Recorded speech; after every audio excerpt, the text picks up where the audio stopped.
Olá, sejam bem-vindos a mais um Café na Arena. Meu convidado de hoje é José Ribeiro Pena Neto. Ele é presidente da Associação Brasileira das Entidades Fechadas de Previdência Complementar, a ABRAP, que reúne os fundos de pensão. Vamos falar um pouquinho sobre fundos, sobre previdência, um pouquinho sobre esse setor. Até mais.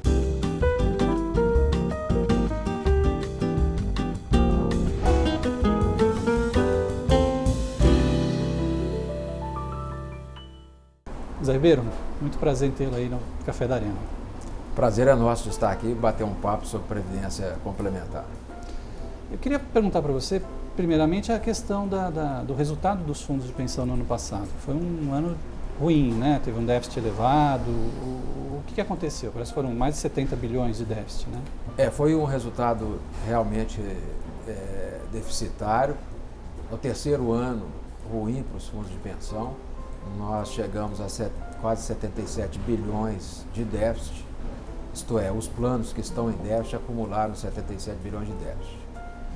Mas isso nós estamos plenamente convencidos de que se trata de um déficit conjuntural, ou seja, os planos estão no longo prazo solventes. Tem um problema contábil, precisamos de atenção, mas podemos ficar tranquilos que conseguiremos recuperar esse resultado no longo prazo.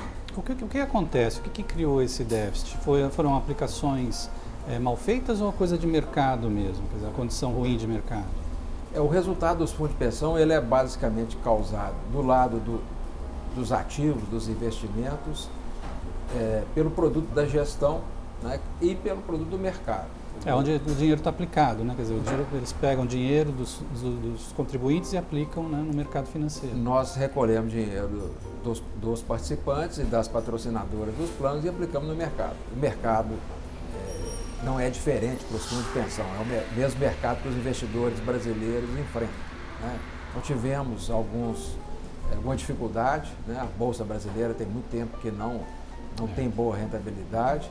E os próprios investimentos de renda fixa, com a abertura das taxas de juros, há uma queda no valor contábil desses investimentos em função da chamada marcação a mercado. Ainda mais que os títulos são longos, né? Então, quando o juro sobe, o valor deles, dos antigos, cai, né? Exatamente. São títulos, e para os fundos de pensão, aí está o ponto que a gente disse que o resultado não é assustador. É por isso, porque os fundos de pensão não compram esses títulos de longo prazo para negociá-los. Vai vender na hora. Vai vendê-los lá no vencimento para poder pagar os benefícios. Então essa é uma diferença do investidor fundo de pensão da grande maioria dos investidores de mercado. Porque se ele vender hoje, ele vai ter aquela perda, mas se ele carregar até o final, como o fundo de pensão faz, então ele vai ganhar aquilo que estava acertado desde o começo. Exatamente. E aí é importante, quando você coloca isso, é importante lembrar que o que é o déficit? O déficit é se todos os ativos dos fundos de pensão fossem vendidos hoje e todos os benefícios fossem pagos à vista, faltaria esse dinheiro. Mas nem todos os benefícios serão pagos à vista e muito menos os ativos serão vendidos à vista. Essa que é um ponto que a gente precisa de chamar atenção. E a tendência para esse ano, será que vai melhorar um pouquinho? A Bolsa deu uma melhorada no começo do ano, isso já vai ajudar um pouquinho. Esses primeiros meses foram positivos, mas ainda resta a incerteza se isso é uma reação do mercado a alguma expectativa política ou se é realmente uma tendência de crescimento. De qualquer maneira, nós não acreditamos que 2016 vai ser um grande ano para os fundos de pensão. Esperamos apenas que esse resultado do primeiro trimestre ele possa se manter aí no resto do ano, para que se a gente não tiver uma expectativa de reversão efetiva do déficit, pelo menos que não se aumente esse déficit. Além da parte do mercado, tem uma parte também de perda dos fundos que são frutos aí de problemas, de má gestão, até de fraudes, né? Tem alguns casos muito sérios que foram descobertos aí recentemente, de alguns fundos com problemas até fundo de investimento que fraudado, que investiu em papel da Argentina, essas coisas. Como é que vocês da ABRAP veem essa coisa? Quer dizer, o investidor precisa tomar cuidado com isso? Como é que a ABRAP cuida dessa questão também dessas perdas provocadas por problemas de gestão? A ABRAP tem uma preocupação muito grande com a questão gestão, sob o ponto de vista de aprimoramento técnico dos gestores e aprimoramento da governança dos fundos de pensão. Nós temos apoiado todas as iniciativas e participado de todas as iniciativas para melhorar a governança. Tem inclusive a CPI dos fundos de pensão em Brasília, né? Tá Exatamente. Durante a CPI, nós até dissemos que nós não tememos a apuração desses casos, porque a apuração de casos, os chamados pontos fora da curva, é positiva para a grande maioria do sistema, que precisa de confiabilidade, precisa de ter do lado do participante uma certeza que ele está aplicando o seu recurso para ter a aposentadoria que ele espera. Então, na medida que isso for apurado, isso é muito bom para aquela grande maioria de fundos de pensão que não está envolvida nisso, né? Então, entendemos que hoje, e a CPI está caminhando para isso, hoje o sistema tem uma boa governança, mas pode melhorar muito.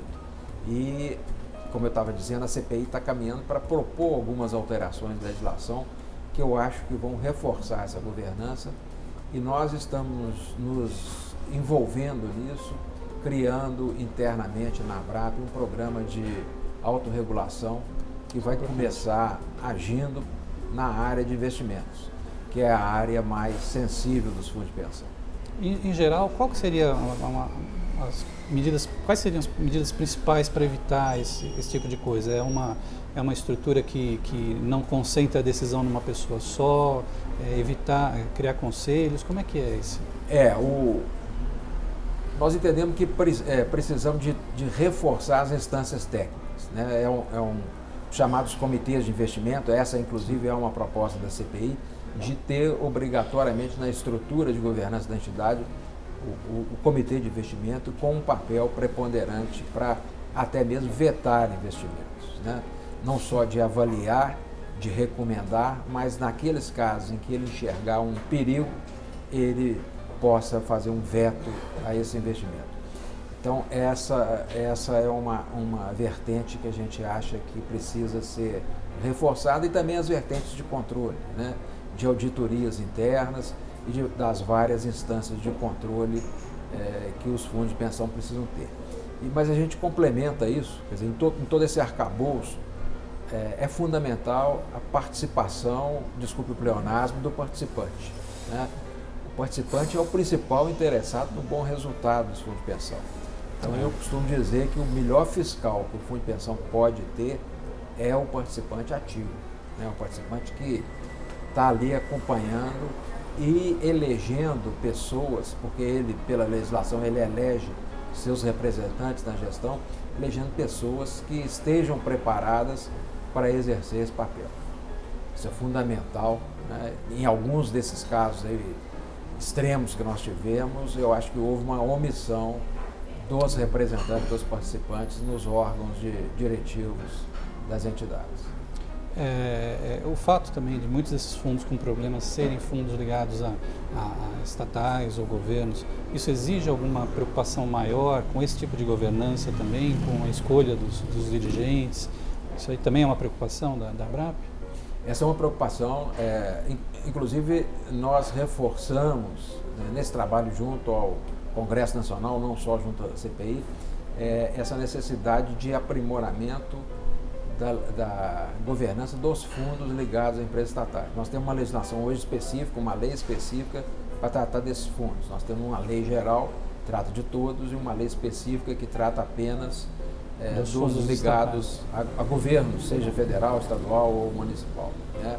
E é nesse ponto que a gente acha que nós precisamos de tomar mais cuidado para profissionalizar essa gestão e principalmente para assegurar que essas pessoas que estejam na direção dos fundos de pensão, elas tenham um compromisso com longo prazo. Porque um outro lado desse temor nosso é que, sob o pretexto de profissionalização, se entregue essa gestão a pessoas que vão ter uma passagem efêmera pelo fundo de pensão e vão querer produzir resultado de curto prazo e não vão dar o resultado de longo prazo que o fundo de pensão precisa. Então, é preciso tomar esse cuidado, né? Nós já vimos isso acontecer, que às vezes colocam-se pessoas que chegam com o título de profissionais de mercado, mas elas têm ali um objetivo de ficar 2, 3, 4 anos, né? E a gente sabe que uma coisa é eu produzir um investimento para ter rentabilidade no curto prazo, outra é eu fazer um investimento para produzir um resultado em 30, 40, 50 anos. Que é o que precisa para pagar os benefícios de quem está entrando agora, né? Essa preocupação de longo prazo. Né? Exatamente, exatamente. E com relação ao setor de fundos de previdência fechada, como é que você vê a tendência? Porque nos últimos anos tem crescido muito a previdência aberta e a previdência fechada, pelo menos, tem mostrado uma pequena redução. As empresas têm preferido fundos abertos, PGBL, VGBL. Você acha que a tendência é uma diminuição dos fundos fechados? Qual que é a tua expectativa? Olha, nós temos um dever de casa a fazer, o Sistema Brasileiro de Fundo de Pensão tem um dever de casa a fazer, que é entregar para o novo potencial participante o produto que ele precisa. Nós nos acostumamos a atuar num mercado praticamente cativo, que eu não ia atrás do, entre aspas, cliente, né? E tinha ali, ele entrava na empresa, automaticamente entrava no plano, contribuía durante alguns anos e se aposentava. Aí eu pagava um benefício para ele. Hoje, o jovem que entra numa grande empresa hoje, ou que entra no mercado de trabalho, é muito diferente do jovem da minha geração, por exemplo. Sim, né? É verdade. Então tem que ter um produto, e previdência para ele não é necessariamente a aposentadoria. Até porque ele não fica muito na empresa, né? O jovem hoje, a expectativa de ficar numa empresa é só no começo, depois vai para pensar em outra coisa, né? Não é aquela coisa que a pessoa entrava na empresa e ficava até se aposentar. Né? Exatamente. E tem bom você tocar nisso, porque tem um detalhe, o seguinte, hoje nós temos uma grande massa de pessoas que não tem um vínculo empregatício. São as chamadas PJ, né? Aquela pessoa que trabalha numa empresa, presta serviço, fica ali às 8 horas do dia, né? Mas ela não é empregada daquela empresa. Né? Ela tem um contrato, ele é um autônomo, né? E nós precisamos de encontrar uma solução, e essas pessoas vão precisar da previdência tanto quanto o assalariado, o empregado de carteira assinada, né? Com o perfil desse novo trabalhador. Né? E do outro lado, nós precisamos que o governo assuma a liderança disso e que ofereça condições, incentivos para as pessoas pouparem no longo prazo. Você falou da questão PGBL. Hoje, se a gente for ver o que a gente chama de duration, né, ou duração dos PGBL, é coisa de meses. E os PGBL têm o mesmo incentivo que um plano de um fundo de pensão. O que o país precisa é incentivar a poupança de longo prazo. Não interessa o veículo pode ser a previdência aberta ou pode ser a previdência fechada, mas tem que incentivar efetivamente aquela pessoa que mantém o dinheiro ali para sua aposentadoria, mantém 20, 30, 40 anos. Né? E não aquele que chega no fim do ano, faz uma aplicação para ter uma vantagem fiscal, tributária, em janeiro ele saca o dinheiro. Ou aquele outro que aplica pensando na herança, né? No planejamento sucessório. Então, precisa de incentivar a empresa, a pequena e a média empresa brasileira não tem incentivo para contribuir para os seus empregados. Ela não tem vantagem nenhuma de dedução do que ela contribui para os planos. Então, e por que o país precisa de fazer isso? Não é porque pelos belos olhos da Previdência Complementar, é porque o país precisa de poupança. Né? Se ele quer financiar o crescimento, ele precisa de ter uma fonte de financiamento disso. E o investidor de longo prazo no Brasil é o fundo de pensão. Né? Em todos os lugares do mundo, né? A Previdência, o fundo de pensão no mundo inteiro é o grande financiador da economia. Né? Recursos de longo prazo, né? Substitui o BNDES, que o governo que às vezes não tem recurso. Né? Então... Exatamente. O modelo BNDES, esse modelo que o Tesouro subsidia o BNDES para financiar os projetos, ele está esgotado. Né? O país precisa achar alternativas a isso. E o fundo de pensão certamente é parte dessa solução. Agora, o brasileiro também precisa ter consciência de que ele precisa poupar também. Né? Que às vezes a gente sabe de pessoas que estão numa empresa que oferece fundo de previdência e mesmo assim a pessoa não contribui, mesmo a empresa pagando uma parte. Né? Quer dizer, você tocou num ponto fundamental. Nós somos carentes de educação financeira e previdenciária. Né? E nós temos hoje um público de mais ou menos 900 mil pessoas que estão nessa condição que você falou. Pessoas que estão numa empresa que oferece um plano e ele não entra no plano. Quer dizer, está abrindo mão de uma rentabilidade, quer dizer, tem planos, cada plano tem um esquema de contribuição diferente, mas vamos dizer que a média de mercado seja o 1 para 1, a empresa contribui com 1 para cada um que eu coloco, né?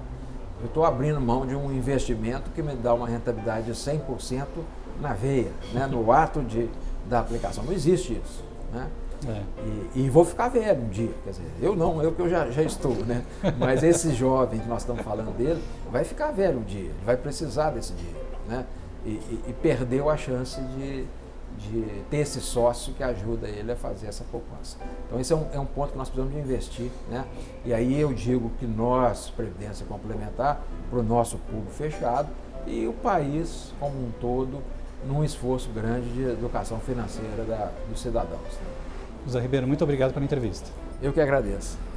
Conversei com o José Ribeiro Pena Neto, ele é presidente da Associação Brasileira das Entidades Fechadas de Previdência Complementar, a ABRAP. Falamos um pouquinho aí sobre previdência, fundos de pensão e economia. José Ribeiro, mais uma vez, muito obrigado. Bom dia. E continue com a gente. Até um próximo Café na Arena e assine nosso canal no YouTube. Até logo.